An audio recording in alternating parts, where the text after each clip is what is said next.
soal peristiwa kecelakaan yang terjadi di jalur kontraflow di Tol Jakarta Cikampek, tepatnya di kilometer 58, sudah ada praktisi road safety, founder and lead instructor Jakarta Defensive Driving Consulting, ada Pak Yusri Pulubuhu. Selamat pagi Pak Yusri.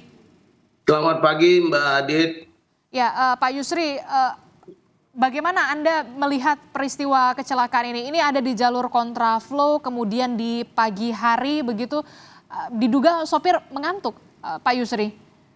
Baik Mbak Aditi, saya berulang kali selama pasca mudik ini atau musim mudik ini diminta korporasi untuk berkampanyekan, dan ada pertanyaan-pertanyaan terkait apakah kita akan ke kontraflow, lajur kontraflow pada saat rekayasa lalu lintas itu terjadi atau bagaimana. Saya menyarankan kepada para pendengar audiens yang mengikuti seminar atau talk show saya agar mereka tetap di lajur A atau jalur A ketimbang mereka melakukan kontraflow di lajur B, karena beberapa potensi bahaya di sana. Di jalur B itu adalah kita menghadapi situasi yang sedemikian rupa, dari sisi lajur yang sangat sempit, dari sisi lawan atau ancaman bahaya itu begitu besar karena ada kendaraan-kendaraan yang datang dari lajur B, dari timur ke barat ya, dan mereka dalam kondisi yang tidak diprioritaskan selama rekayasa mudik terjadi, karena sebagian besar mereka ada keluar, out, in, keluar dari tol, masuk lagi, keluar, masuk tol lagi.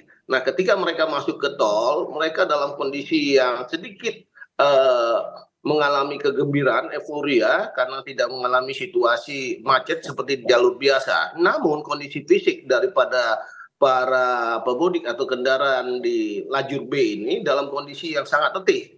Oleh karena itu, kita yang berhadapan dengan kondisi letih dengan lajur yang sempit, ditambah lagi rambu-rambu lalu lintas berbalik arah semua, tidak dipantau sama kita seperti kita di lajur A, artinya exposure risk, tingkat resiko kita sebagai pengemudi baik di lajur B ataupun di lajur di kontraflow itu sangat besar untuk terjadinya kecelakaan.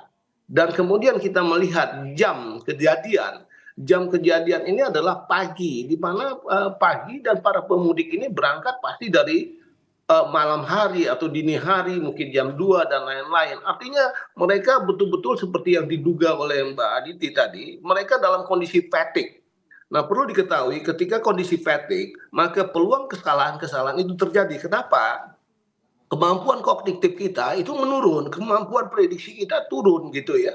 Sehingga reaksi-reaksi dari respon kita dari input yang masuk ke indera mata kita sebagai pengemudi itu lambat. Bahkan kita gampang sekali mengalami situasi micro sleep ataupun highway hypnosis bagi orang yang baru masuk. Nah, baru masuk ya, baru join di lajur tersebut. Artinya mereka baru keluar. Misalnya aja pemudik yang berangkat dari Bekasi atau dari Halim atau dari Jakarta, artinya baru ya. Tetapi mereka bisa terpaku, terbuai dengan situasi yang namanya atau fenomena yang namanya highway hypnosis. Belum lagi para pengendara yang sudah melakukan perjalanan yang cukup lama.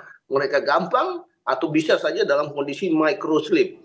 Jadi kesimpulan saya ketika saya mengkampanye di dalam beberapa saat sebelum ini, agar mereka tidak memilih lajur kontraflow tersebut pada saat kontraflow rekayasa dilakukan, tetapi tetap bertahan mengambil kesempatan di lajur A. Lajur A itu harus ke timur ya, harus ke timur. Ya, tapi kan yaitu biasanya Cikampek. Kebijakan rekayasa lalu lintas ini seperti kontraflow ini dilakukan ketika ada situasi dan juga kondisi tengah kemacetan begitu ya, kepadatan yang cukup panjang begitu di jalur tol ini. Ataukah sebaiknya kontraflow ini dilakukan atau diberlakukan ketika sudah lebih siang begitu, jam 10 ke atas atau jam 11 ke atas, atau seperti apa? Jangan sampai kemudian peristiwa ini terjadi lagi.